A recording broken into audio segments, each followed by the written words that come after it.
आज तक छोटी छोटी मंदी से निकलने के लिए दुनिया में इस तरीके का इस्तेमाल होता रहता है, यानी डिमांड बढ़ाने वाला तरीका, लोगों के हाथ में पैसा पहुंचाने वाला तरीका। और यही तरीका कह के लोग जब लॉकडाउन में भारत की अर्थव्यवस्था मंद पड़ी तो राहत पैकेज के नाम पर मोदी जी की तरफ देखने लगे और मोदी जी 20 लाख करोड़ इन 2020 लेकर आए। मोदी जी कह गए, फिर उनकी वित्त मंत्री, हमारी वित्त मंत्री निर्मला सीतारमण पैकेज समझाने आई। 5 दिन लगे पूरा समझाने में।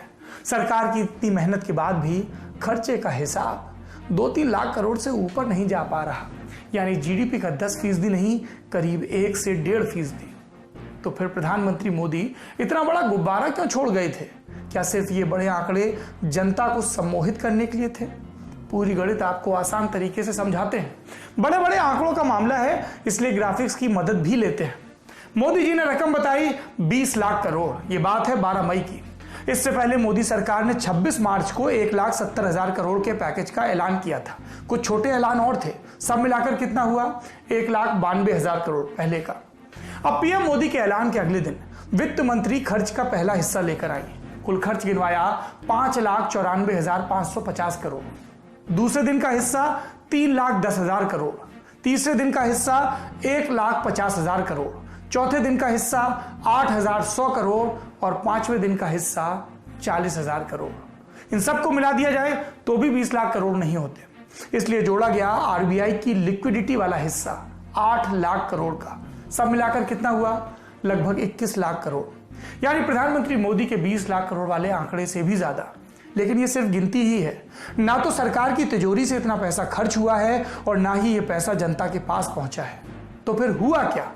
ये समझने के लिए सरकार के आर्थिक पैकेज की शैली समझनी होगी कि राहत पैकेज आखिर होता क्या है। मोटे रूप से 3 तरह के पैकेज सरकार देती है।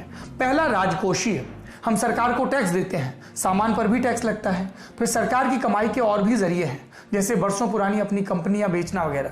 ये सब पैसा सरकार के राजकोष में इकट्ठा होता है, तिजोरी कह लीजिए।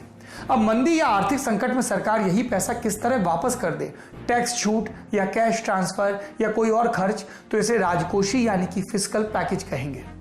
दूसरा फाइनेंशियल या वित्तीय पैकेज, इसमें सरकार बैंकों से कहती है कि आप अर्थव्यवस्था में लोगों को कर्ज देना शुरू करें। सरकार नियमों में ढील देती है या कर्ज लौटाने की गारंटी भी खुद ले लेती है। और तीसरा होता है मौद्रिक या मॉनिटरी। इसमें अर्थव्यवस्था की हालत देखकर रिजर्व बैंक ब्याज दरों में कटौती करता है ताकि लोग लोन लें और बाजार में पैसा पहुंचे। कोरोना संकट के बाद से आरबीआई ने कई कदम उठाए, जिससे बाजार में 8 लाख करोड़ रुपए आने का अनुमान है। आए या नहीं, कितने आएंगे ये पता नहीं, क्योंकि बैंकों से लोन तभी लिया जाता है जब धंधा बढ़ाना हो। लेकिन अभी तो सब कुछ ठप सा है, बाजार में कोई कर्ज लेना नहीं चाहता, क्योंकि आगे क्या होगा इसे लेकर कोई पक्का रोड मैप नहीं है। ऐसे में कोई जोखिम उठाने को तैयार नहीं। 21 लाख करोड़ में 8 लाख करोड़ माइनस कर दीजिए, बचा 13 लाख करोड़। अब इस 13 लाख करोड़ में ज्यादातर वित्तीय पैकेज का हिस्सा आता है, यानी एमएसएमईज या दूसरे सेक्टर को दिए जाने वाले लोन को बढ़ा दिया गया है। लोन सरकार नहीं देगी, बैंक देंगे, फाइनेंशियल इंस्टीट्यूशंस देंगे। सिर्फ कुछ मामलों में सरकार गारंटी देगी। पैकेज का ये हिस्सा कितना है? करीब 11.5 लाख करोड़। लेकिन इसमें भी सरकार का कोई खर्च नहीं है। सरकार ने मनरेगा में पैसा बढ़ाया, जनधन खातों में पैसे डालने जैसे कुछ फैसले भी किए। खर्चा इसमें ही हुआ। कितना हुआ? बिजनेस टुडे में बर्कलेज रिसर्च एजेंसी के आंकड़ों के मुताबिक करीब 1.5 लाख करोड़ रुपए का खर्चा हुआ। और ये कितना हुआ? जीडीपी का 0.75%, यानी पैकेज था जीडीपी का लगभग 10% और उसमें सरकार ने कितना खर्च किया? 1% से भी कम। सबसे बड़ा और असरदार फैसला मनरेगा को लेकर किया है मोदी सरकार ने। इस साल के बजट में सरकार ने मनरेगा को करीब 61,000 करोड़ रुपए दिए थे, अब 40,000 करोड़ और बढ़ा दिए हैं ताकि ज्यादा लोगों को काम मिले, गांव में पैसा पहुंचे, रूरल इकोनॉमी को बूस्ट मिले और जो बिल्कुल गरीब हैं, मजदूर हैं, उनकी मदद हो। इसके लिए मनरेगा में मजदूरी 182 रुपए प्रतिदिन से बढ़ाकर 202 रुपए प्रतिदिन कर दी गई है। इसके अलावा महिलाओं के जनधन खातों में 500 रुपए 3 महीने के लिए डाले जाएंगे। सरकार कह रही करीब 20 करोड़ खातों में यह पैसा जाएगा। इसी तरह से कृषि सेक्टर में रिफॉर्म्स को लेकर भी सरकार ने अच्छे फैसले किए। मनरेगा का फैसला भी अच्छा है। मसलन इसेंशियल कमोडिटीज एक्ट में बदलाव की बात, या फिर उपज को कहीं भी बेचने का नया कानून लाने की बात। ठीक बात है कि ये रिफॉर्म्स होंगे तो किसानों के हक में जाएंगे, लेकिन अभी जिसकी जरूरत थी वो नहीं हुआ है। लाखों लोगों का रोजगार छिना है। देश में हर चौथा आदमी बेरोजगार है। शहरों से घर लौटे प्रवासियों के सामने खाने का संकट है। उनके जनधन खाते में 500 रुपये भेजना या फिर फ्री राशन देने की बात कहकर सरकार अपनी जिम्मेदारी से नहीं भाग सकती। शहरों में अपना रोजगार छोड़कर गांव की तरफ भाग रहे मजदूरों को सरकार से मदद की उम्मीद रखने का पूरा हक है, लेकिन उम्मीद के नाम पर सरकार बड़े बड़े आंकड़े थमा दे रही है। इस बात पर कि लोगों ने ध्यान दिलाया कि सरकार चाहे कितना विस्तृत ऐलान करना चाहती थी, वो एक दिन में भी ये कर सकती थी, लेकिन 5 दिन के इवेंट में इसे तब्दील कर दिया। 30 लाख करोड़ का बजट एक दिन में पेश हो जाता है और जिस पैकेज को सरकार 20 लाख करोड़ का बता रही है उसे पेश करने में वित्त मंत्री 5 दिन लेती है। पहले वो अंग्रेजी में पढ़ती हैं, फिर वही बात अनुराग ठाकुर हिंदी में पढ़ते हैं। 5 लंबी और उबाऊ प्रेस कॉन्फ्रेंस के बाद सवाल जवाब होते हैं तो कई सवालों के जवाब नहीं दिए जाते हैं और आखिरी में पता चलता है सरकार अपनी जेब से जीडीपी का 0.75% खर्च कर रही है, 10% नहीं। आधे से ज्यादा ऐलान वो हैं जो हम बजट में भी सुन चुके थे, जिन्हें लागू करने या उन पर जोर देने के लिए सरकार को किसी महामारी की जरूरत नहीं थी। फिर सरकार ने ये राग दोबारा क्यों आलापा? नीति निर्धारण सरकार का काम है। उसके पास हिसाब है कि खजाने में कितना पैसा है, उसके पास जानकारी है कि नियम कायदे कानूनों में कौन से बदलाव किए जा सकते हैं, कौन से नहीं।